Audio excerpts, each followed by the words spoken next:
Era una tarde fría de noviembre en Madrid. El reloj de la cocina marcaba las 5:30 cuando sonó el teléfono fijo. Ese que casi nunca suena ya, porque todo el mundo usa el celular. Lo miré con un pequeño sobresalto, como si de repente alguien hubiera tocado la puerta de mi memoria. Mamá, era la voz de Ramiro. Mi hijo, necesito que te encargues de la cena de Navidad de este año. Vendrán 15 personas de la familia de Jimena y... ya sabes, nadie cocina el cordero como tú. Me quedé helada. 15 personas. Lo dijo con una naturalidad que me dolió más que un grito. Como si me estuviera pidiendo que fueras a comprar pan. Como si organizar, cocinar y atender a 15 invitados fuera algo tan normal como regar las plantas del balcón. Me llamo Esteban Alaredo. Tengo 72 años. Soy viuda desde hace 3 décadas y durante mucho tiempo fui profesora de literatura en un instituto público de Madrid. He pasado mi vida entera enseñando a los jóvenes a encontrar belleza en las palabras, mientras yo, en silencio, iba olvidando las mías. Desde que murió mi esposo Julián, me convertí en la madre que nunca dice que no, en la mujer que resuelve, en la que sostiene. Y ahora, a esta edad, me doy cuenta de que nadie me pregunta nunca si quiero. Solo me dicen que debo. ¿Y por qué tengo que encargarme yo de todo? Ramiro, pregunté, apretando el auricular hasta que mis nudillos se pusieron blancos. Del otro lado escuché un suspiro. Ese suspiro impaciente de hijo que cree que su madre exagera. ¡Ay, mamá! Porque tú tienes tiempo libre. Nosotros trabajamos todo el día. Además, la casa de Jimena es muy pequeña para recibir a toda su familia. La tuya es perfecta, el comedor grande, la cocina espaciosa. Y seamos honestos, nadie hace el pavo como tú. Sentí cómo la sangre me subía a la cara. Me apoyé contra la pared de la cocina, la misma en la que había pasado noches enteras preparando exámenes, corrigiendo redacciones, esperando a Ramiro cuando era adolescente y volvía tarde. Esa cocina era mi refugio, mi taller, mi testigo. Ahora, escuchando a mi hijo, parecía reducida Six a ser solo un obrador gratuito para su conveniencia. Ramiro, cariño, yo no soy una empleada doméstica. Soy tu madre, dije con voz temblorosa, aunque por dentro hervía. No seas dramática, mamá. Es solo una cena familiar. Tú compras todo y yo te doy el dinero después. Además, Mónica, la mamá de Jimena, traerá los postres. Me quedé en silencio.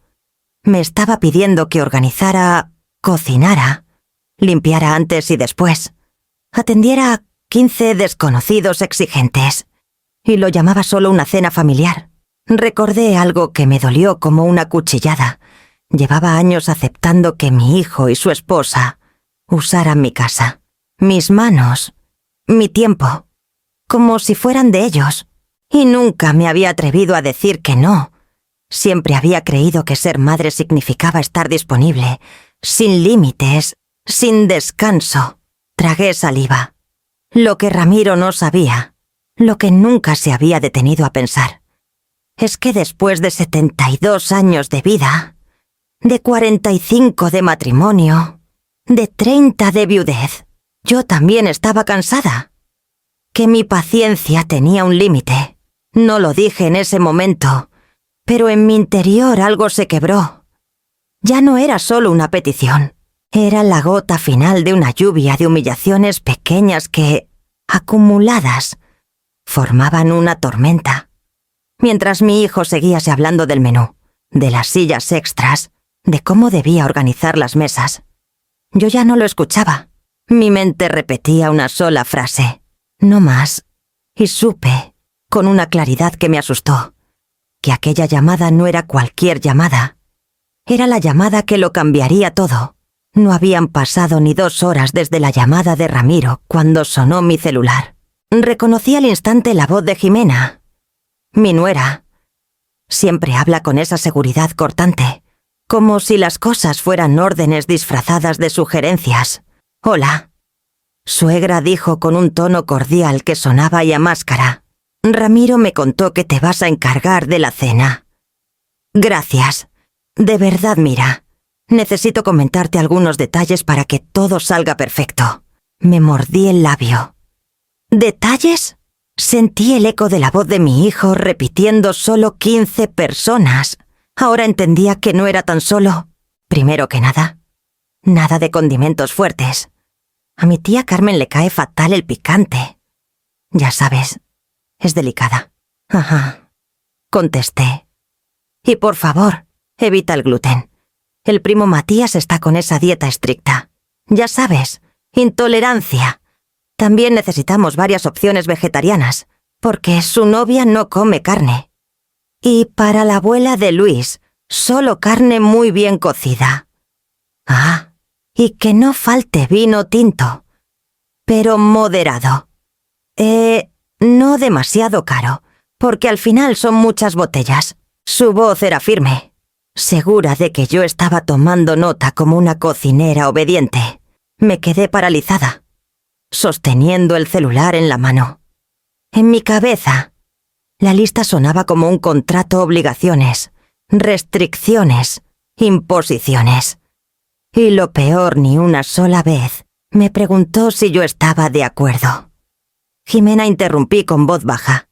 ¿Y ustedes qué van a hacer mientras yo preparo todo esto? Se escuchó un silencio breve. Luego su risa nerviosa. Pues ayudarte. Yo pondré la mesa. Serviré las copas. Ya sabes, las cosas ligeras. Ramiro estará ocupado atendiendo a la familia. Y claro, los niños corren por la casa. Pero tú no te preocupes. Todo va así a salir de maravilla. Me mordí la lengua para no responder con ironía. Las cosas ligeras para ella. Todo lo demás para mí. Otra vez mi casa convertida en salón de eventos, en un comedor gratuito donde yo era anfitriona, mesera y empleada de limpieza. Colgué la llamada con un nudo en el estómago. Caminé hacia la sala y observé las fotografías que colgaban de la pared. Ramiro de niño en su primer día de colegio. Mi difunto esposo Julián en uniforme. Yo misma en bata de profesora con los ojos cansados pero llenos de ilusión. Miré esas imágenes y me pregunté, ¿en qué momento mi hogar dejó de ser mío para convertirse en el centro de operaciones de otros? Me dejé caer en el sillón. Sentí un cansancio antiguo. Ese que no viene del cuerpo sino del alma. Durante años había aceptado que mi casa fuera el lugar de reunión, el refugio de emergencia, el comedor improvisado, el hotel sin tarifa. Siempre abría la puerta con sonrisa porque pensaba que eso era el deber de una madre. Pero esa tarde algo cambió. Por primera vez no vi mi salón como un espacio familiar, sino como una sala de banquetes donde yo ocupaba el rol de sirvienta invisible. Vi los manteles bordados por mis manos, las copas heredadas de mi madre, la vajilla de porcelana guardada para ocasiones especiales. Todo estaba ahí, no para mí, sino para otros. Me levanté con un impulso extraño. Fui hasta la cocina. Abrí el refrigerador y vi los estantes vacíos, salvo por algunas verduras marchitas y una botella de vino que había guardado para una ocasión personal, que nunca llegó. Cerré de golpe. En ese instante entendí que ya no quería seguir interpretando ese papel.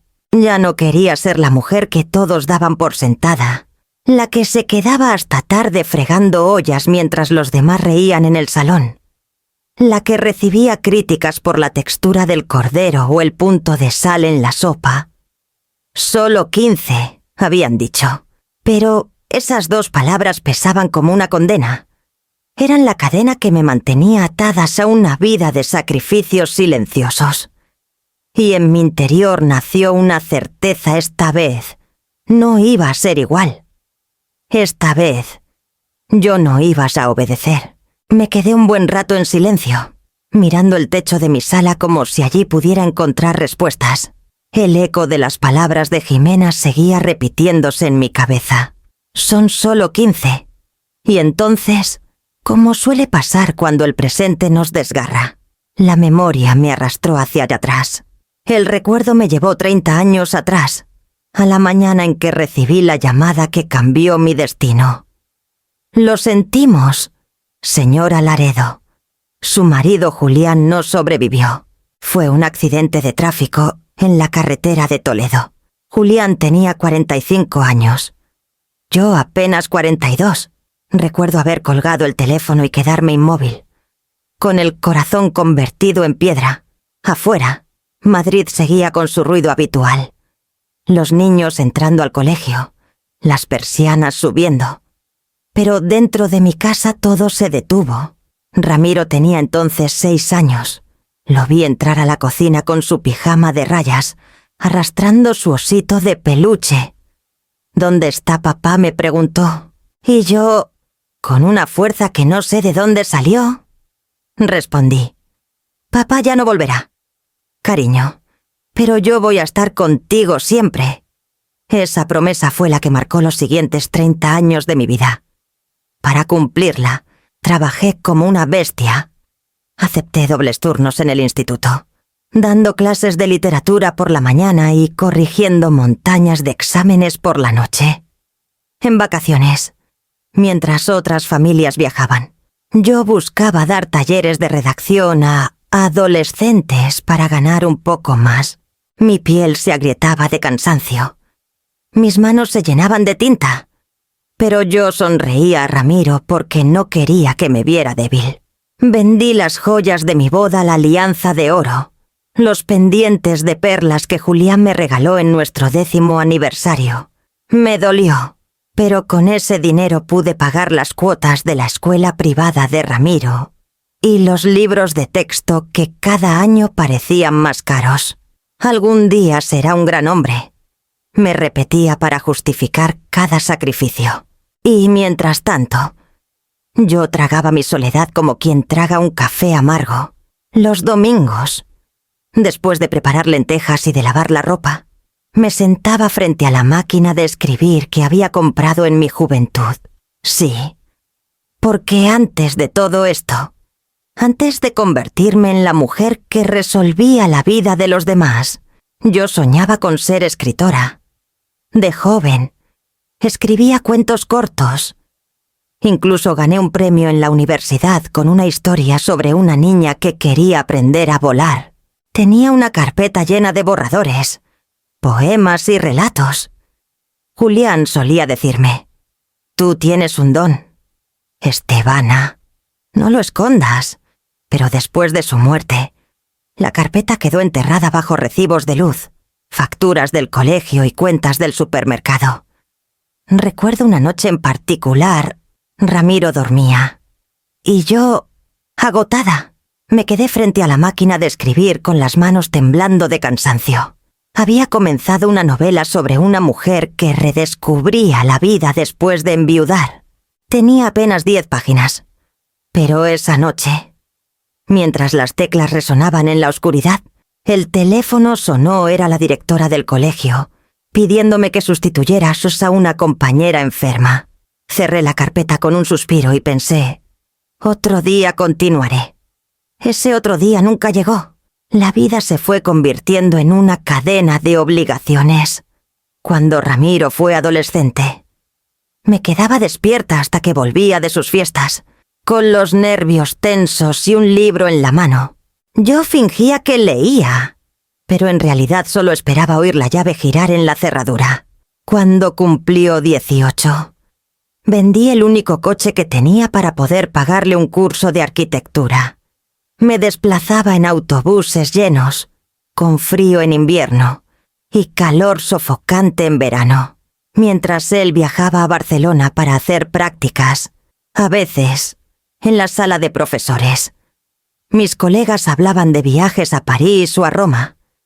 Yo sonreía en silencio, aunque por dentro me dolía. Siempre había querido ver Italia, caminar por Florencia, perderme en los pasillos del Prado como turista, no como vecina apresurada. Pero esos sueños los fui guardando en el mismo cajón donde había escondido mi carpeta de escritora. Y ahora, 30 años después, aquí estaba, escuchando a Pete, a mi hijo, pedirme que cocinara para 15 personas como si fuera lo más natural del mundo. Me vi reflejada en un espejo cruel, no la profesora, no la mujer, no la escritora que había querido ser, sino la sirvienta invisible que todos daban por segura. Sentí un temblor en el pecho. ¿Era rabia? ¿Tristeza? ¿Miedo? Quizás todo junto. Por primera vez me pregunté qué habría pasado si no hubiera guardado aquella carpeta, si hubiera peleado por mis sueños además de por mi hijo. Tal vez hoy sería autora de novelas, no solo de menús navideños. Me levanté, abrí el cajón donde guardaba documentos antiguos y encontré un folio amarillento con las primeras páginas de aquella novela inconclusa. Lo sostuve entre mis manos. La tinta estaba algo borrada, pero las palabras seguían ahí. Una mujer puede renacer a cualquier edad. Las lágrimas me nublaron la vista. Tal vez había llegado el momento de demostrar que esa frase no era solo un borrador olvidado. No dormí aquella noche. Me quedé en vela, caminando de un lado a otro por la casa, con las palabras de Jimena taladrándome en la cabeza y las imágenes del pasado pesando en mi pecho. El eco de todos los sí que había pronunciado en mi vida me revolvía el estómago. Cada favor, cada sacrificio, cada vez que puse mi felicidad en pausa para que otros siguieran con la suya. Cuando amaneció, decidí que no iba a seguir repitiendo la misma historia. Preparé café fuerte, como cuando corregía exámenes hasta la madrugada, y esperé. Sabía que Ramiro volvería a llamar. No tardó ni media hora. Mamá dijo con voz aliviada. Entonces, cuando empezamos a organizar la compra, yo respiré hondo. El teléfono pesaba como una piedra en mi mano. Pero mi voz salió clara, fría, desconocida incluso para mí. 15 personas. Ramiro perfecto. Entonces yo me voy de viaje y ustedes se encargan. Del otro lado, silencio. No un silencio breve, sino un silencio largo, espeso, como cuando cae la nieve y cubre todos los ruidos de golpe. ¿Qué? Balbuceó finalmente mi hijo. Sentí un escalofrío recorriéndome la espalda. Era la primera vez, en más de 30 años, que me atrevía a pronunciar la palabra prohibida, no lo que escuchaste, hijo. Me voy. Ya verán ustedes cómo resuelven. Pero, mamá, ¿cómo que te vas? ¿A dónde? Me mordí la lengua para no responder con ironía. Nunca se le había ocurrido preguntar a dónde quería ir yo en todos estos años. Eso ya no importa. Ramiro, lo importante es que esta vez yo no estaré aquí para hacerles la cena, ni para limpiar la casa, ni para escuchar quejas de nadie. Se hizo otro silencio, esta vez más corto, seguido por un tono que reconocí demasiado bien, el de la manipulación. Mamá, no seas egoísta. Es solo una cena. La familia de Jimena ya está ilusionada. Los pasajes comprados. No puedes dejarnos así. La palabra egoísta me pinchó como una aguja. ¿Cuántas veces había escuchado eso las mujeres de mi generación, cada vez que osábamos pensar en nosotras mismas? Egoísta por querer descansar. Egoísta por guardar dinero para una blusa nueva. Egoísta por decir, no quiero. Ramiro, lo siento. No voy a cambiar de opinión. ¿Y qué le digo a Jimena? ¿A su madre? ¿A toda la familia diles la verdad?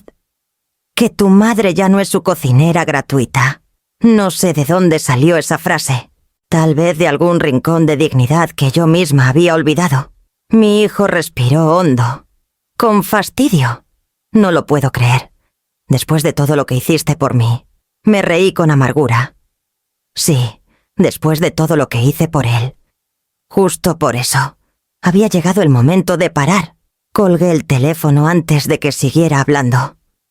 Me quedé con la mano temblando, mirando el aparato como si fuera un enemigo derrotado. Por primera vez en décadas, había puesto un límite. Caminé hasta el espejo del recibidor. Me observé con atención arrugas marcadas, ojeras, el cabello recogido de cualquier manera. Pero detrás de ese reflejo cansado, vi un brillo distinto en mis ojos. Era miedo. Sí, pero también algo parecido a alivio. Me dejé caer en la butaca del salón y respiré hondo. El silencio de la casa se sentía diferente, más ligero.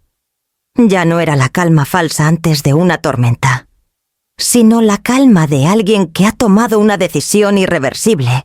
Por un instante, pensé en Julián, en lo que me diría si pudiera verme ahora. Creo que estaría orgulloso.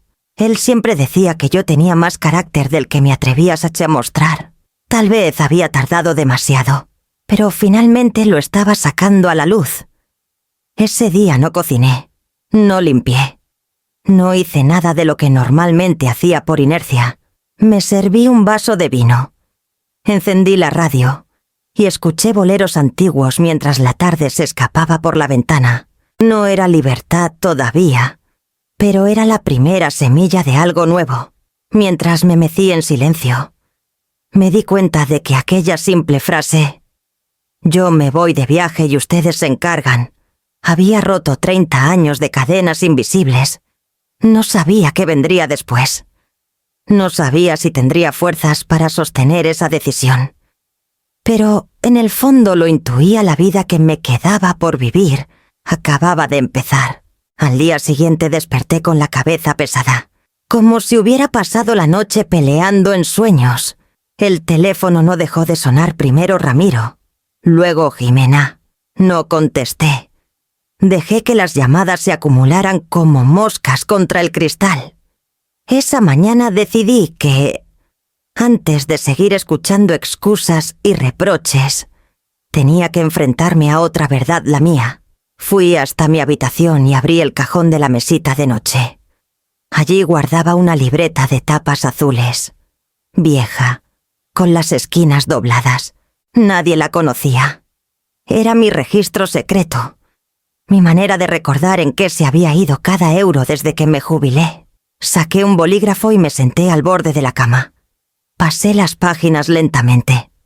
Mi propia letra, apretada y meticulosa, llenaba cada renglón.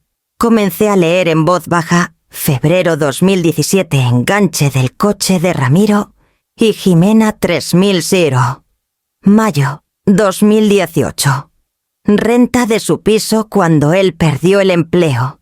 1200 € por 3 meses. Diciembre 2019. Compras navideñas para la familia de Jimena, 950 €. Abril 2020. Billetes de avión para visitar a los suegros en Sevilla, 600 €. Julio 2021. Reparación del auto de Jimena, 800 €. Y así, una lista interminable. Cenas, regalos, facturas, emergencias. Cada gasto lo había apuntado con la idea de no perder el control.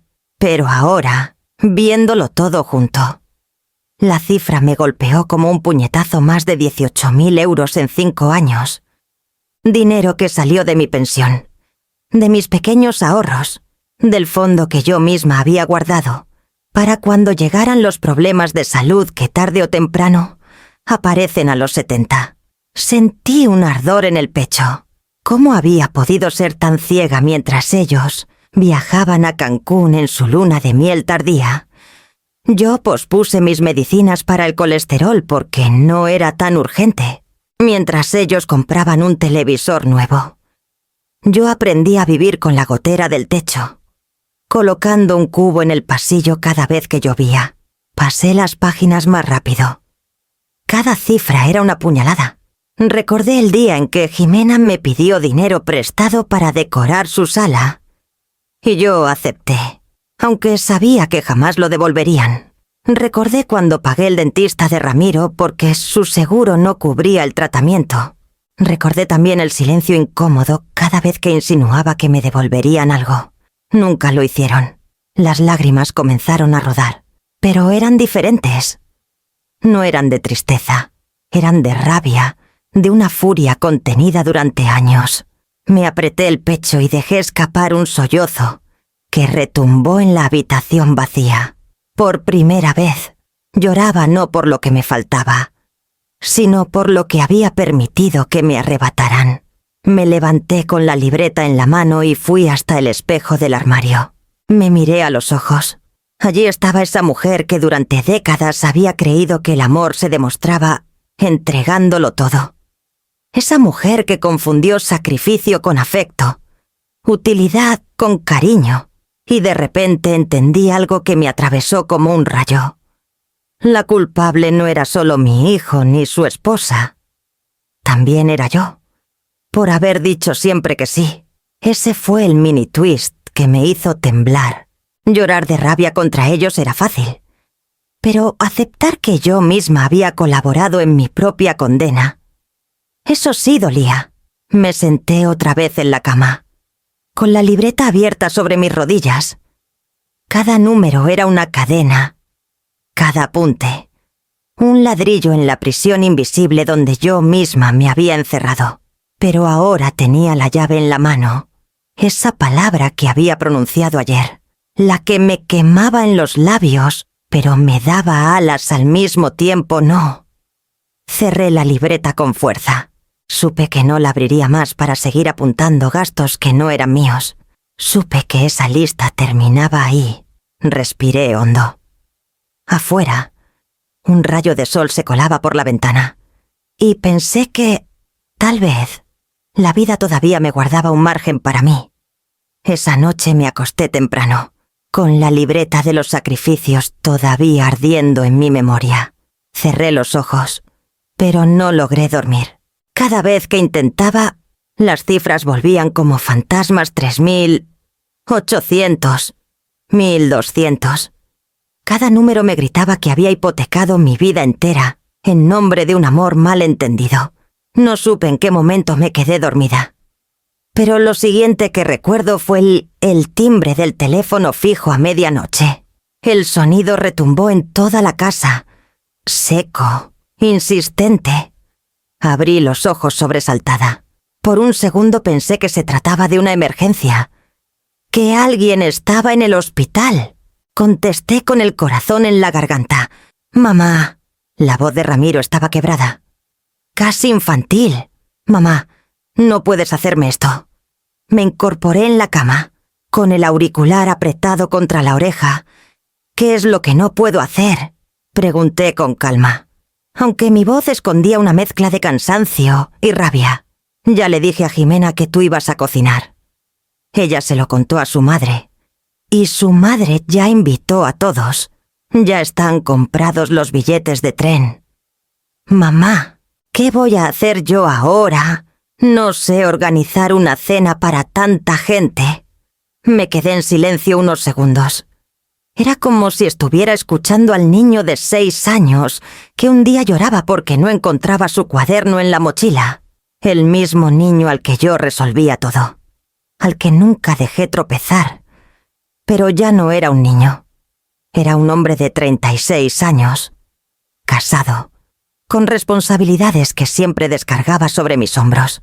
«Ramiro», dije, con una calma que me sorprendió a mí misma. «Aprende». Del otro lado no se escuchó nada, solo su respiración agitada. ¿Qué balbuceó al fin? «Aprende, hijo. Has tenido toda una vida de comodidades, de favores, de puertas abiertas. ¿Te toca aprender a resolver solo?» Escuché un golpe seco, como si hubiera dado una palmada sobre la mesa. «Mamá, no puedes hablar en serio. Es Navidad. ¿Cómo quieres que yo me encargue de todo? Quiero que hagas exactamente lo que yo he hecho durante 30 años: organizar, cocinar, limpiar, aguantar. Y si no puedes, busca otra solución. Contrata un servicio de catering. Pide ayudas a la familia de Jimena. No es mi problema». Por primera vez en la conversación, mi hijo se quedó sin palabras. Su silencio me resultó más fuerte que cualquier grito. «Nunca me habías hablado así», murmuró. «Al fin, porque nunca me había atrevido». Apoyé la espalda contra la cabecera de la cama. Sentía el corazón latiendo fuerte. pero mi voz permanecía firme. En aquel instante entendí que estaba reescribiendo el guión de mi vida. Por décadas había interpretado el papel de madre sumisa, disponible a cualquier hora. Ahora improvisaba un papel nuevo. Y el público, mi hijo, estaba desconcertado. Mamá, su tono cambió a súplica. Hazlo por mí, por lo que te he dado. Me dolió escucharlo, porque la verdad es que yo lo había dado todo, y él había devuelto muy poco. Ramiro, lo siento, esta vez no voy a salvarte. El silencio volvió. Pude imaginar su cara, la incredulidad, el desconcierto. El niño grande al que de repente le habían quitado la muleta. No sé qué te pasa últimamente, dijo con un deje de reproche. Estás muy rara. Lo que pasa es que estoy aprendiendo a decir no. Y antes de que respondiera, colgué. Apagué la luz. Me recosté y dejé que la oscuridad me envolviera. Mi cuerpo temblaba. Pero no de miedo, era como una descarga de adrenalina. Un peso liberado. Era la primera vez en 30 años que yo llevaba el control de la conversación. Cerré los ojos y pensé si logré decir, aprende sin temblar. Entonces quizá yo también pueda aprender a vivir de otra manera. Al día siguiente me desperté con los ojos hinchados. No por llorar, sino por la tensión acumulada. Preparé un café fuerte y me senté en la mesa de la cocina, mirando fijamente la libreta de los sacrificios como si fuera un enemigo derrotado. Tenía que hablar con alguien que me conociera de verdad, no como la madre de Ramiro ni como la suegra de Jimena. Alguien que recordara quién era yo antes de convertirme en sombra. Marqué el número de Clotilde, mi amiga de toda la vida. Nos conocimos en el instituto donde ambas empezamos a dar clases. Ella de historia, yo de literatura. A diferencia mía, Clotilde nunca se dejó domesticar por las expectativas ajenas. Se jubiló el mismo año que yo. Pero en lugar de encerrarse en casa, se apuntó a talleres de cerámica, a un coro de barrio. Hasta aprendió a usar el ordenador mejor que muchos de sus alumnos. Estebana, su voz, firme y cálida, me alivió al instante. Hace siglos que no llamabas. ¿Todo bien? No, Cloti, nada está bien. Le conté todo. La llamada de Ramiro, la lista interminable de exigencias de Jimena, mi respuesta inesperada, la libreta con los gastos acumulados. Ella escuchó en silencio, sin interrumpir, como suele hacer cuando sabe que la herida todavía sangra. Cuando terminé, hubo un momento de pausa, y luego dijo, con la crudeza que la caracteriza Estebana, llevas 30 años siendo una madre útil, no una madre buena. Me quedé helada. ¿Cómo puedes decir eso? Murmuré, ofendida, porque es la verdad. Respondió sin vacilar. Una madre buena enseña a su hijo a valerse por sí mismo. Una madre útil lo resuelve todo. Le evita cualquier dolor. Lo mantiene atado a su comodidad. ¿Y qué tienes ahora? ¿Un hombre adulto que no sabe organizar una cena sin ti? Sentí que esas palabras me atravesaban como cuchillas. Quise protestar, defenderme, pero la verdad es que me vi reflejada. Yo solo quería que Ramiro no sufriera. Dije en voz baja, lo entiendo, todas lo queremos, pero dime una cosa, ¿lo criaste para ser adulto o para ser dependiente de ti? El silencio se me hizo insoportable.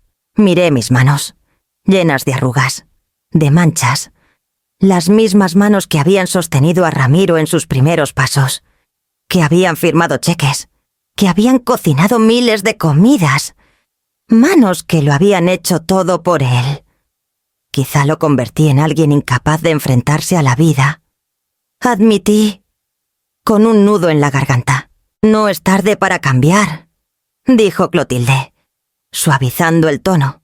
Todavía puedes enseñarle la lección más importante que aprenda a resolver por sí mismo. Aunque le duela. Aunque a ti también te duela. Apoyé la frente en la palma de mi mano. Sentía vergüenza, pero también una chispa de alivio. Como si alguien hubiera puesto nombre al peso que llevaba dentro. ¿Y si me odia por esto?, pregunté. Entonces descubrirás si lo que sentía por ti era amor o simple conveniencia. El amor verdadero resiste los límites. Me quedé en silencio. Ella tenía razón. Durante años confundí ser necesaria con ser amada.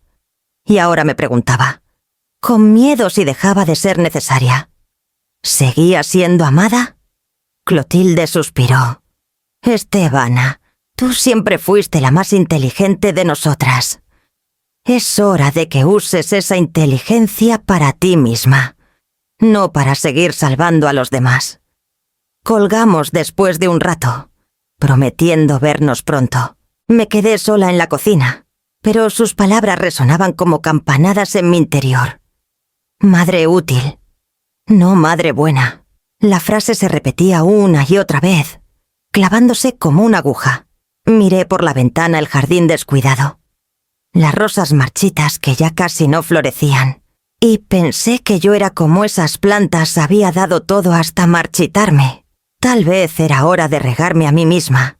2 días después de hablar con Clotilde, amanecí con una decisión que me quemaba en el pecho. Llevaba años posponiéndome, archivando mis sueños como si fueran facturas atrasadas. Ya no. Tomé mi abrigo color crema, aquel que siempre guardaba para ocasiones especiales, y salí de casa con un destino claro, la agencia de viajes que quedaba en la plaza del pueblo. Entré con paso inseguro. El olor a papel nuevo y a café recién hecho me recibió, junto con la sonrisa de una muchacha joven, de no más de 25 años. Llevaba un gafete que decía Patricia. Buenos días, señora. ¿En qué puedo ayudarla? Me aclaré la garganta. Mis manos temblaban, pero mi voz salió más firme de lo que esperaba. Quiero viajar en Navidad. Sola, lo más lejos posible. Patricia me miró con un brillo especial en los ojos, como si acabara de escuchar una confesión valiente. No me hizo las preguntas condescendientes que tanto temía. Simplemente encendió la computadora y comenzó a mostrarme opciones. Tenemos un tour de 3 semanas por España, Italia y Grecia. Incluye vuelos, hoteles, excursiones, guías en español. Es perfecto para alguien que busca descubrir y redescubrirse. Esa palabra me atravesó. Redescubrirse. Sentí que un nudo en la garganta se deshacía. ¿Cuánto cuesta?, pregunté, tragando saliva. Ella tecleó rápido. 5.000 euros. Me llevé la mano al bolso, donde todavía guardaba la libreta de los sacrificios. La había hojeado esa misma mañana en los últimos 5 años. Había gastado más de 18.000 en otros. Y de repente, entendí la magnitud de todo. ¿Por qué no podía gastar 5.000 en mí? Lo tomo, dije, sin dejar que la duda me paralizara. Patricia levantó la vista, sorprendida por mi determinación. ¿Estás segura? ¿Podemos apartarlo y pensarlo con calma? No, quiero reservarlo ahora. Mientras ella preparaba los documentos, me di cuenta de que mis manos seguían temblando. Pero esta vez no era miedo. Era una mezcla de euforia y vértigo, como cuando uno se sube por primera vez a una montaña rusa. Saqué mi pasaporte del bolso. Lo había renovado el año anterior en un arranque de ilusión, aunque nunca lo usé. Recuerdo que cuando lo conté en casa, Jimena se burló. ¿Y para qué lo quiere? Suegra, ¿a dónde va a ir usted sola? Pues ahora lo sabía, a Italia, a Grecia, a cualquier lugar que no fuera la cocina de mi casa en Navidad. Patricia sonrió mientras imprimía los billetes. Va a ser un viaje maravilloso. Señora, le prometo que no se arrepentirá. Tomé los papeles entre mis dedos. Nunca un conjunto de hojas había tenido tanto peso ni tanto poder. Eran más que un billete, eran un salvoconducto. Una llave a mi libertad. Al salir de la agencia, la plaza parecía distinta. El aire frío de diciembre ya no me calaba los huesos. Me parecía fresco. ¡Renovador! Caminé con paso lento, dejando que los adoquines contaran cada decisión que había aplazado durante años. Esa noche, cuando llegué a casa, el teléfono seguía lleno de llamadas perdidas de Ramiro. No lo atendí. Me senté en la mesa de la cocina con los billetes extendidos frente a mí. Toqué el papel, cerré los ojos y sonreí. Por primera vez en 30 años, había tomado una decisión pensando solo en mí, y esa certeza me devolvió algo que creía perdido esperanza. Aún estaba saboreando la emoción de haber comprado mi viaje cuando alguien tocó el timbre. Era media tarde, y yo no esperaba visitas. Dudé en abrir, pensando que tal vez sería Ramiro o Jimena. Pero al mirar por la mirilla vi un rostro conocido, Eneko Urrutia, mi vecino de toda la vida. Eneko había sido compañero de mi difunto esposo Julián en la fábrica de piezas mecánicas. Tras la muerte de Julián, él siempre mantuvo una distancia respetuosa. Saludos cordiales en el portal. Alguna charla breve sobre el tiempo o el fútbol. Un hombre discreto, de bigote canoso y voz grave, que jamás se metía en asuntos ajenos. Por eso me sorprendió verlo tan serio, con un sobre en la mano. «Buenas tardes», Estebana dijo con un gesto apretado. «Necesito hablar contigo». Lo invité a pasar. Su mirada recorría la casa como si cargara un peso. Se sentó en la mesa de la cocina, la misma donde yo había extendido mis billetes de viaje unas horas antes. No sé cómo decirte, esto empezó abriendo el sobre.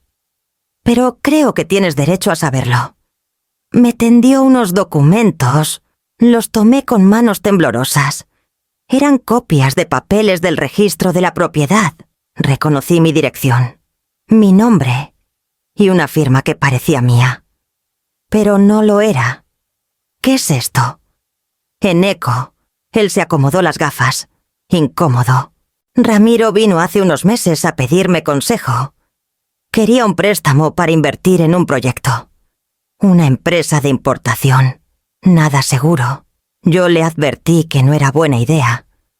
Pero insistió. Luego me enteré de que había puesto tu casa como garantía. Sentí como el mundo se inclinaba bajo mis pies. Mi casa... ¿Cómo? Sí. Usó tu firma. La falsificó. Yo lo vi en la notaría el día que presentó los papeles. No quise creerlo. Pero ahora que te escucho decir que te vas de viaje, pensé que no podías marcharte sin saber la verdad. Las palabras me golpearon como martillazos. Me levanté de golpe, apoyándome en el respaldo de la silla. El vértigo me hizo tambalear. ¿Estás seguro? ¿Podría ser un error? Ojalá lo fuera, pero no lo es.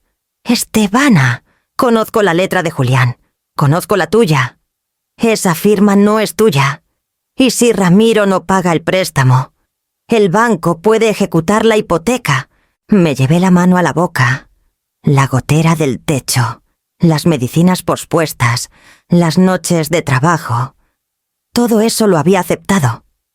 Pero jamás imaginé que mi propio hijo me traicionaría de esa manera. ¿Por qué no me lo dijiste antes?, pregunté, con un hilo de voz. Eneko suspiró.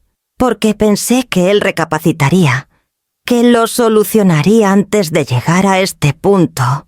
Pero ahora veo que tú sigues en la oscuridad. Y eso no es justo. Me dejé caer en la silla.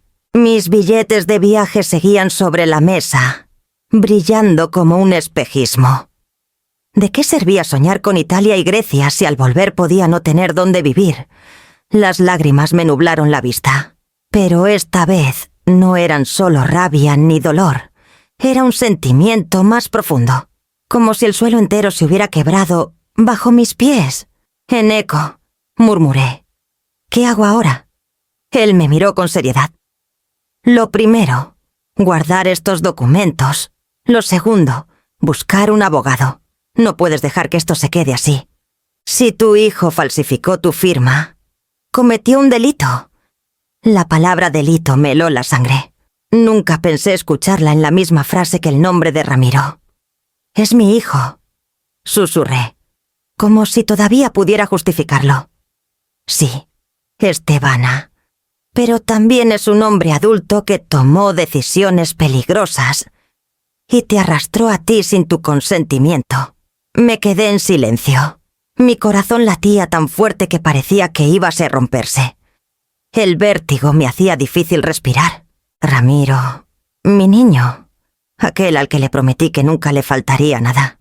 Había hipotecado mi casa a mis espaldas. Me levanté, caminé hasta la ventana y miré el jardín marchito. Sentí que el aire frío me devolvía un poco de claridad.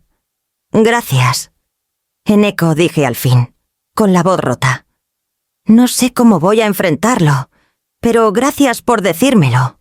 Él asintió, con un gesto de respeto. No estás sola, Estebana. Recuerda eso. Cuando se fue, me quedé con los documentos sobre la mesa. Mis billetes de viaje a un lado.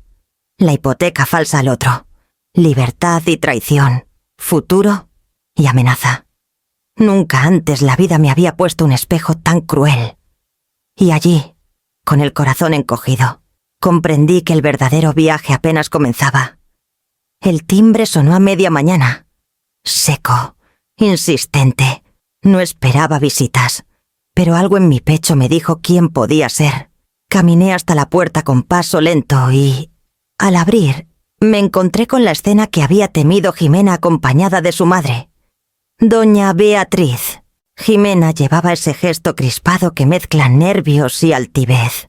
Beatriz, en cambio, se plantó en mi umbral con la seguridad de quien siempre se ha sentido dueña de los espacios ajenos. Era una mujer alta, de cabello recogido en un moño impecable. Un abrigo caro y un perfume demasiado fuerte para la hora. Buenos días, Estebana, dijo Beatriz con una sonrisa fría. Venimos a hablar. Las dejé entrar. Me limité a señalar el salón. Aunque mi cuerpo me gritaba que las dejara en la calle. Se sentaron en el sofá como si estuvieran en su propia casa. Yo permanecí de pie, apoyada en la puerta, observándolas con calma. Mi mamá vino porque está preocupada. Empezó Jimena, cruzándose de brazos. Me contó Ramiro lo de tu viaje. No puedes hacer esto. Suegra, es Navidad. Beatriz asintió, con ese gesto condescendiente que tanto recordaba a los círculos sociales que me miraban por encima del hombro cuando yo aún era profesora. Querida, dijo, bajando el tono como si me hablara a una niña. En mi familia siempre hemos respetado la tradición. Y la tradición es que la matriarca abre su casa y reúne a todos. No puede romper algo tan importante por un capricho. Me quedé callada unos segundos. Las palabras tradición y capricho flotaban en el aire como dagas envenenadas. Finalmente, solté una carcajada amarga. Tradición no es explotación, repliqué, mirándolas directamente a los ojos. Tradición es compartir, respetar, valorar. Lo que ustedes llaman tradición ha sido, durante 5 años, usar mi casa, mi tiempo y mi salud como si fueran de su propiedad. Jimena se removió incómoda. Beatriz arqueó una ceja. Exageras. Estebana, nadie te ha obligado. Siempre lo hiciste de buena gana.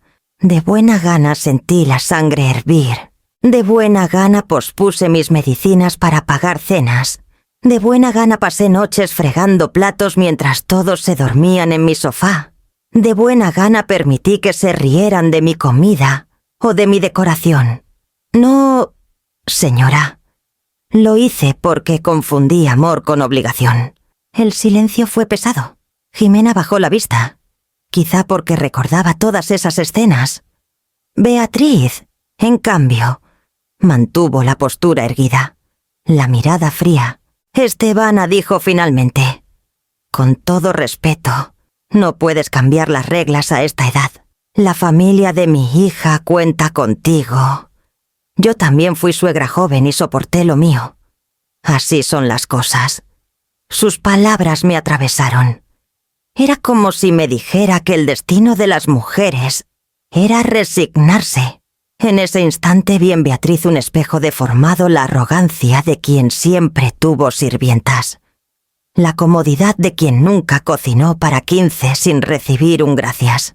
Me incliné hacia ella. La diferencia, doña Beatriz, es que yo no soy su criada, ni la de su familia, y no pienso seguir ese teatro. Si ustedes quieren tradición, háganla en su casa, con su dinero, con su esfuerzo. Aquí ya no. Jimena abrió la boca para protestar, pero no le salieron las palabras. Beatriz se levantó con lentitud, alisando su abrigo como si nada hubiera pasado. Estás cometiendo un error. Estebana, la familia nunca olvidará este desplante. Yo también me puse de pie, firme, sin temblar. Perfecto, que no lo olviden. Así, la próxima vez, sabrán que tradición no significa explotación. Las acompañé hasta la puerta. Jimena me lanzó una mirada mezcla de rencor y desconcierto. Beatriz, en cambio, mantuvo su altivez hasta el último segundo. Cuando cerré la puerta detrás de ellas, apoyé la espalda contra la madera y respiré hondo. El corazón me golpeaba con fuerza. Pero no era miedo. Era la adrenalina de alguien que por fin se atrevió a defenderse. En ese instante, supe que el viaje que había comprado no era solo turismo. Era la declaración más clara de que mi vida, por primera vez en décadas, me pertenecía. El día después de la visita de Jimena y doña Beatriz, el timbre volvió a sonar. Esta vez era Ramiro. Lo reconocí por la forma en que golpeaba, 3 veces seguidas, como cuando era niño y pedía entrar corriendo porque olvidaba las llaves. Abrí con el estómago encogido. «Mamá, tenemos que hablar», dijo, entrando sin esperar mi invitación. Llevaba el rostro desencajado, ojeras profundas y un aire de derrota que no lograba disimular. Se dejó caer en la silla de la cocina, la misma donde yo había leído los documentos que me entregó Eneko. Lo observé en silencio, hasta que finalmente bajó la cabeza. «Está bien. Lo admito», murmuró. «Sí, usé tu casa como garantía. Pero era para algo bueno, mamá. Un proyecto que iba a sacarnos a todos adelante». Sentí que la rabia me recorría como un rayo. «¿A todos adelante?» repetí. «¿O a ti y a tus caprichos?» Él alzó la mirada, con ojos húmedos. «Era una oportunidad, mamá. Una inversión con unos socios. Decían que el negocio de importaciones ibas a crecer. Necesitaba el préstamo y tú nunca me lo habrías firmado si te lo pedía». «Claro que no», mi voz retumbó contra las paredes. «¿Cómo se te ocurre poner en riesgo la única casa que tengo? La casa donde creciste, donde tu padre y yo dejamos nuestra vida». Ramiro apretó los puños. «Lo hice por nosotros, por la familia, pero salió mal. Los socios desaparecieron con el dinero. Y ahora el banco está presionando». Me quedé helada. Entonces no solo había falsificado mi firma, había perdido todo. «¿Y tu solución cuál es?», pregunté, intentando mantenerme en pie. Él me miró con desesperación. «Si organizas la cena de Navidad, si todo sale perfecto, si la familia de Jimena queda contenta, su madre puede ayudarme a renegociar el préstamo. Ella tiene contactos. Necesito que me salves, mamá». Lo miré largo rato. Esa súplica no era nueva. Era la misma melodía de siempre. Salvarlo del colegio cuando no estudiaba, de los alquileres cuando se retrasaba, de los recibos, de los trabajos que abandonaba. Pero esta vez la magnitud era brutal. Mi casa estaba en juego. Respiré hondo y pronuncié las palabras que llevaba años reprimiendo. «Ese desastre es tuyo, Ramiro, no mío. Su cara se puso roja. ¿Cómo puedes decir eso si eres mi madre? Tu obligación es ayudarme. Me levanté de la silla. Mi obligación fue criarte, darte educación, techo, amor. Todo eso ya lo cumplí. Lo que tú hiciste falsificando mi firma es un delito. Ramiro, me traicionaste. Él se pasó las manos por el cabello, como un niño acorralado. Yo no quería hacerte daño, solo pensé que lo resolvería antes de que te enteraras. Y sin embargo, aquí estamos, contesté con un hilo de voz helado. Tú hundido en deudas y yo descubriendo que mi propio hijo me ve como un recurso, no como una persona. Ramiro se levantó de golpe, derribando la silla. Si no haces esa cena, si no me ayudas, todo se hunde. ¿Lo entiendes? Todo. Lo miré con una calma que a mí misma me sorprendió. Ya está hundido, hijo, y no voy a saltar contigo al fondo.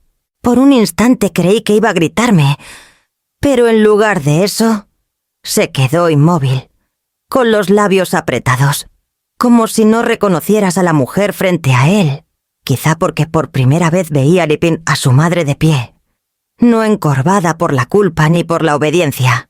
Me giré hacia la puerta y la abrí de par en par. Vete. Ramiro, necesito estar sola.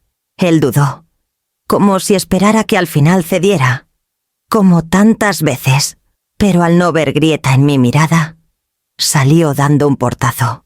Cuando el eco se apagó, me desplomé en la silla. El corazón me latía a 1000, pero no era derrota, era claridad. Por fin había desenmascarado a mi hijo. Y aunque me doliera, entendí algo crucial.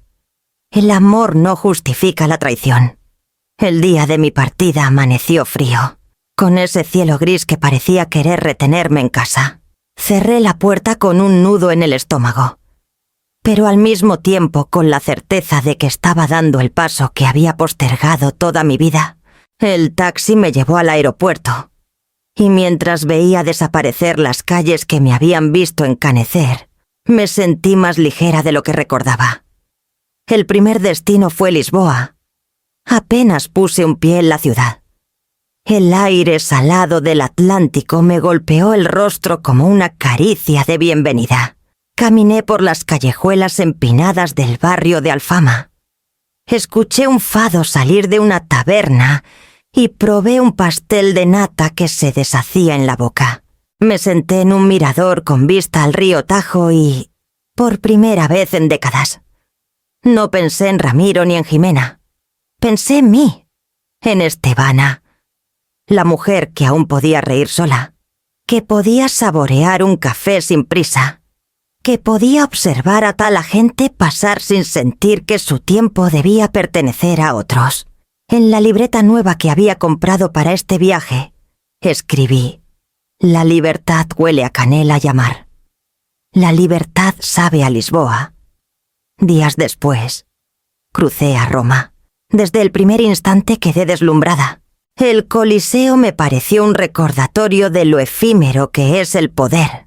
Las ruinas me hablaron de imperios que creyeron ser eternos y terminaron convertidos en piedras quebradas. Una tarde, me senté en una terraza frente al Panteón con mi diario abierto.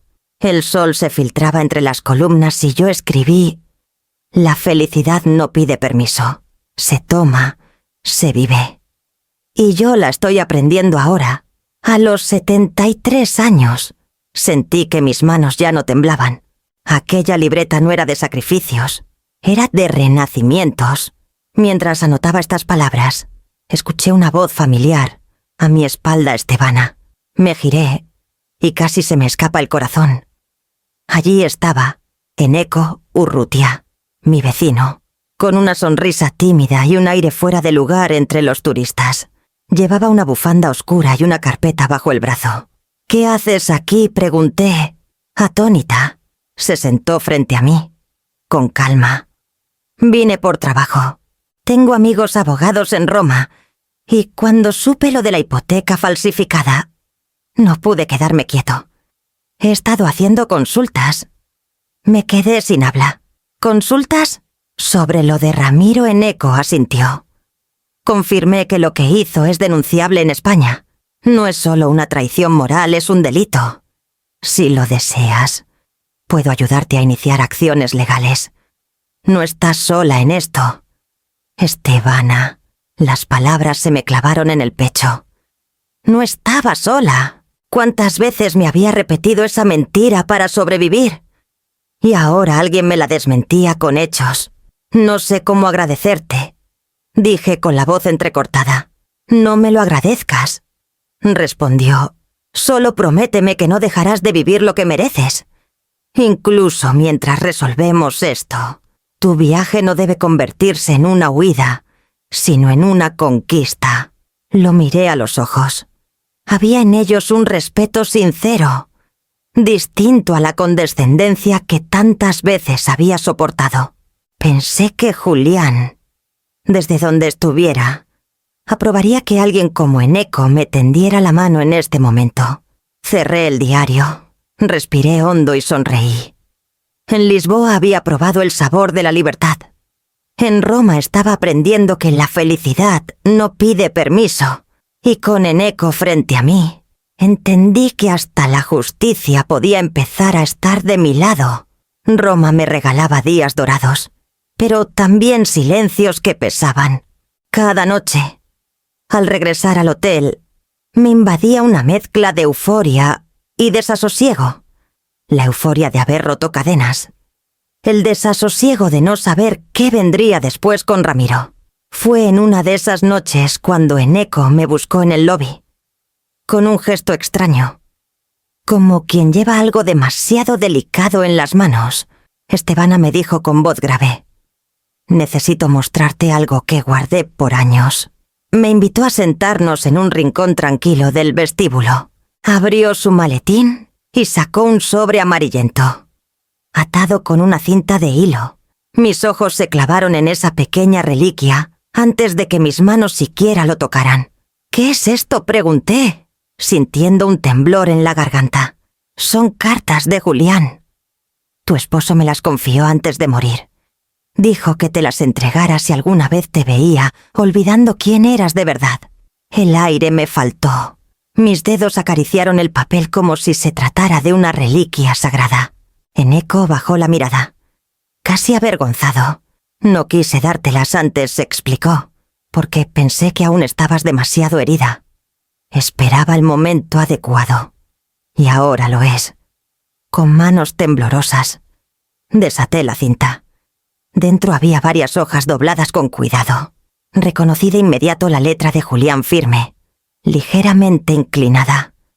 Con esa caligrafía que siempre admiré, leí en voz baja, apenas susurrando: querida Estevana, si algún día lees esto es porque me he ido antes de tiempo. No quiero que vivas el resto de tus años solo como madre o viuda. Recuerda que antes de ser mía, antes de ser de Ramiro, fuiste tuya. No entierres tus sueños. Escribe, viaja, pinta, canta si quieres. No dejes que la rutina te robe lo que tanto te pertenece, tu vida. Si me recuerdas, hazlo viviendo, no sacrificándote. Las letras se volvieron borrosas.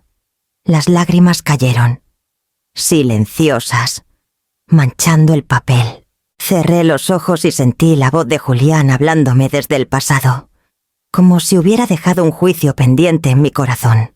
«Oh, Julián», susurré. «Te fallé». Eneko me tomó la mano con respeto. «Sin invadir. No te fallaste.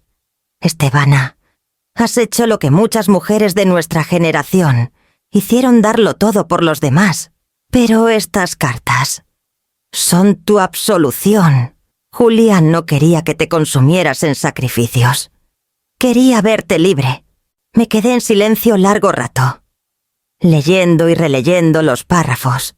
Había fragmentos donde él recordaba anécdotas nuestras, la vez que yo quise inscribirme en un curso de escritura creativa y lo pospuse por atender a Ramiro.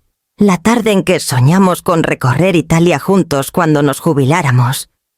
Ahí estaban. plasmados en tinta.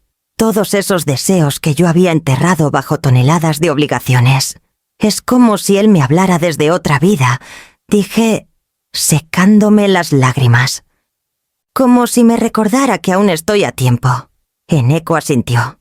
Estás a tiempo, y ahora más que nunca, tienes que escuchar esa voz. Me levanté con las cartas en las manos y caminé hacia la ventana del vestíbulo. Afuera, Roma brillaba bajo la luna, eterna y serena. Sentí que esas calles milenarias me susurraban lo mismo que mi esposo en aquellas cartas. Vive. Estebana, vive. Al volver a sentarme, Eneko me miró con una mezcla de ternura y respeto. ¿Qué vas a hacer con ellas?, preguntó. Guardarlas como mi testamento de vida. Y cumplir lo que Julián me pidió, no olvidar mis sueños. Apreté las cartas contra el pecho. No eran simples papeles, eran un espejo en el que me vi por primera vez como mujer, y no solo como madre o viuda. Y mientras lloraba en silencio, comprendí que este viaje no era una fuga, sino el juicio más importante, el juicio de mi propio corazón. El 24 de diciembre amaneció en Roma con un aire helado que arrastraba campanas lejanas y olor a castañas asadas en la calle.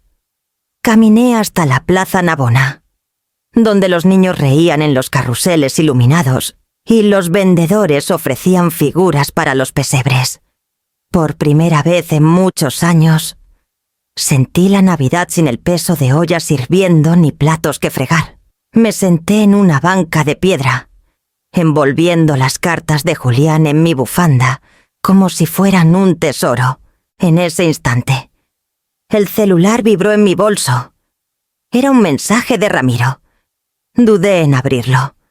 Al final lo hice. «Mamá, esto es un desastre. Jimena y yo discutimos porque no sabemos cómo organizar nada. Su madre me echa la culpa a mí. Mis suegros están furiosos porque no hay suficiente comida. Los niños lloran. Todos preguntan por ti». Seguí leyendo, casi sin parpadear. «¿Por qué nos haces esto? Tú siempre resolvías todo. Esta vez nos dejaste solos con el caos. La abuela de Jimena se quejó del pavo seco. El tío Matías se fue molesto porque no hubo opciones vegetarianas. Y Carmen dijo que la casa estaba mal decorada. Eres feliz viéndonos fracasar». Me quedé inmóvil. Durante años, cada crítica de esas voces me atravesaba como cuchillos. Pero ahora, en aquella plaza de Roma, rodeada de turistas que tarareaban villancicos en 1000 idiomas, el mensaje me sonó distinto. Ya no era mi problema. El celular vibró de nuevo. «Jimena está llorando. Dice que esto arruina nuestra imagen frente a su familia. Sus padres me reclaman que por qué no logré que tú cocinases, como siempre. Mamá, entiéndelo. Todos nos miran como si fuéramos unos inútiles». Respiré hondo. Esa palabra inútiles parecía al fin colocada en la boca correcta. Por primera vez en décadas, no sentí culpa. No corrí a pensar en soluciones. No me invadió el impulso de decir tranquilo. Yo lo arreglo. Solo guardé silencio y miré el cielo. Un tercer mensaje apareció. «Si hubieras estado aquí, todo sería distinto. Nos hiciste quedar mal. No sé si podré perdonarte». Me sorprendió descubrir que, en lugar de dolor, esas palabras me provocaron calma. Como si mi hijo hubiera escrito su propia condena, reconocer que sin mí no sabía sostenerse. Apagué el celular y lo guardé en el bolso. Frente a mí, una niña pequeña intentaba alcanzar una burbuja gigante que un artista callejero lanzaba al aire. La burbuja explotó en sus manos y ella rió a carcajadas. Yo también sonreí. Recordé las palabras de Clotilde. «Has sido madre útil, no madre buena». Y entendí que esa Navidad era la primera lección de independencia para Ramiro. Él necesitaba tropezar, pasar vergüenza, enfrentar a su propia familia sin mi escudo. Solo así crecería. Aunque fuera tarde. Me levanté y caminé despacio por las calles empedradas. Pasé frente a una iglesia, donde un coro entonaba Adeste Fideles. Entré, no por devoción, sino por curiosidad. La música me envolvió, y sentí que esa era mi misa personal, la celebración de mi renacimiento. Cuando salí, Roma estaba iluminada de fiesta. La gente brindaba con vino caliente en vasos de papel. Los niños corrían con bengalas encendidas. Yo también levanté mi taza de café, como un brindis silencioso conmigo misma. Ese día confirmé algo esencial. No era yo quien había fallado a la familia. Era la familia la que llevaba años fallándome. Y en esa Navidad sin mí, lejos de casa, descubrí que la ausencia también puede ser un regalo. Regresé a España un amanecer gris, con la maleta aún impregnada de olores de mercados romanos y cafés lisboetas. Al abrir la puerta de mi casa, el aire a humedad y silencio me dio la bienvenida. Apenas crucé el umbral, sentí la presencia de alguien más. Allí estaba Ramiro, sentado en la sala, con el rostro demacrado, la barba descuidada y las ojeras marcadas. Se levantó de golpe, como un niño sorprendido robando galletas. «Mamá». Su voz era un hilo roto. «Tenemos que hablar». Me apoyé en el bastón de la maleta y lo observé en silencio. No era el hijo triunfador que siempre intentaba mostrar al mundo. Era un hombre acorralado, mezcla de ira y miedo. «Lo arruiné todo», confesó, pasando las manos por su cara. «El préstamo. No puedo pagarlo. El banco amenaza con ejecutar la hipoteca. Jimena me culpa. Sus padres me han dado la espalda. Estoy solo». «Mamá». Las lágrimas comenzaron a rodar por su rostro. En otro tiempo, ese llanto habría sido mi condena. Hubiera corrido a su hora a abrazarlo, a decirle que lo salvaría. Pero ahora no. «No estás solo por azar».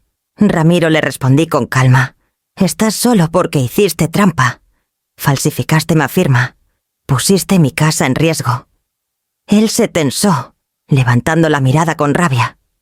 «Lo hice por nosotros. Si el negocio salía bien, hubiéramos ganado todos». «No». «Hijo», le interrumpí con firmeza. «Lo hiciste por ti. Por tu ambición y tu comodidad. Yo ya lo sé todo». Ramiro retrocedió un paso, pálido. «¿Quién te lo dijo, Eneko?» «Y no solo él. Aquí están los documentos». Saqué de mi bolso la carpeta que Eneko había preparado con un abogado de confianza en Roma. «Tu falsificación está registrada. Tu proyecto está documentado». El silencio se volvió insoportable. Ramiro me miraba como si nunca hubiera pensado que yo sería capaz de enfrentarle. «Mamá, por favor», suplicó, bajando la voz. «No me denuncies. Es mi vida la que está en juego». Lo miré largo rato, respirando hondo. «Es mi casa la que está en juego. Mi vida también. Ramiro, no soy un accesorio de la tuya». Él cayó de rodillas, con los ojos enrojecidos. «Perdóname, mamá. Haré lo que quieras. Solo no me quites tu apoyo». Me temblaron las manos, porque ninguna madre quiere ver a su hijo así. Pero había llegado el momento de decidir si seguir siendo cómplice de su inmadurez o enseñarle la lección más dura. «No puedo retirar las pruebas». «Ramiro», dije con firmeza, «ya están en manos del abogado. Lo que sí puedo hacer es marcar un límite. Este techo no volverá a ser moneda de cambio para tus errores». Él apretó los puños, entre furia y desesperación. «¿Así me pagas todo lo que hice por ti?». Solté una carcajada amarga. «¿Qué hiciste tú por mí?». «Ramiro, ¿qué sacrificio recuerdas? Porque yo tengo una libreta entera con los míos dinero, tiempo, salud, pero de ti, hijo, solo tengo deudas y silencios». El golpe de esas palabras lo derrumbó. Bajó la cabeza, sin fuerza ya para protestar. En ese momento, la puerta se abrió. Era Eneko, que entró con paso seguro, llevando consigo otra carpeta de documentos. Todo está en regla. Estebana me dijo, con voz firme. Hemos iniciado el proceso. La casa vuelve a estar protegida. El banco no podrá ejecutarla sin tu autorización. Ramiro se levantó, temblando. ¿Lo denunciaste? A tu propio hijo Eneko lo miró sin vacilar. Tu madre defendió lo que es suyo, lo que nunca debiste tocar. El silencio se llenó de un peso insoportable. Yo respiré hondo y, por primera vez en mucho tiempo, sentí el suelo firme bajo mis pies. Ramiro, dije, mirándolo con todo el amor y toda la dureza posibles. Te perdono como madre, pero como mujer no pienso ser tu víctima. Este desastre es tuyo, y es hora de que lo enfrentes. Él no respondió. Tomó su chaqueta y salió dando un portazo. Me dejé caer en la silla. Exhausta, pero en paz. Eneko me puso una mano en el hombro. Has recuperado más que tu casa. Estebana susurró. Has recuperado tu vida. Y yo, con lágrimas que no eran de dolor sino de alivio. Asentí. Pasaron algunos meses desde aquella confrontación definitiva con Ramiro. El invierno se despidió, y la primavera fue tiñendo las calles de colores que parecían hablarme de renacimiento. Yo también sentía que florecía por dentro. Ya no vivía pendiente del teléfono, ni de las súplicas ajenas. Ahora mi tiempo me pertenecía. Fue entonces cuando tomé una decisión que había pospuesto durante más de 40 años a abrir un taller de literatura y pintura en el centro cultural del barrio. Me acerqué con timidez a proponer la idea, casi esperando que me rechazaran. Pero, para mi sorpresa, la directora me sonrió con entusiasmo. «Hace falta un espacio así», Estebana me dijo. Un lugar donde las mujeres puedan expresarse, sin miedo a que las llamen egoístas. La primera tarde llegué con mis pinceles nuevos y un cuaderno en blanco. Aún olían a promesa. Poco a poco fueron entrando las participantes vecinas de toda la vida. Jubiladas que arrastraban silencios. Mujeres mayores con manos marcadas por años de trabajo. Incluso 2 jóvenes que buscaban inspiración. Todas se sentaron en círculo, expectantes. Respiré hondo y hablé. Este taller no es para hacerlo perfecto. Es para recordar que tenemos voz, que tenemos manos capaces de crear, que seguimos vivas. La emoción me quebró la voz, pero ellas aplaudieron suavemente. Empezamos con ejercicios sencillos: escribir recuerdos en 5 líneas. Trazar pinceladas libres de color sobre papel. Al principio hubo risas nerviosas, pero pronto las palabras comenzaron a brotar y las manchas de pintura se convirtieron en flores, mares, retratos improvisados. Yo también me atreví. Escribí un relato corto inspirado en Julián, recordando sus cartas, y pinté un paisaje de Lisboa con un cielo azul que nunca olvidaré. Al verlo terminado, sentí que una parte de mí, la que había estado dormida bajo años de sacrificios, despertaba. En cada sesión llegaban más mujeres. Una vecina que siempre había dicho, «Yo no sirvo para nada», terminó leyendo un poema que nos hizo llorar a todas. Otra, que llevaba años guardando acuarelas sin usarlas, mostró un cuadro lleno de girasoles que iluminó el salón.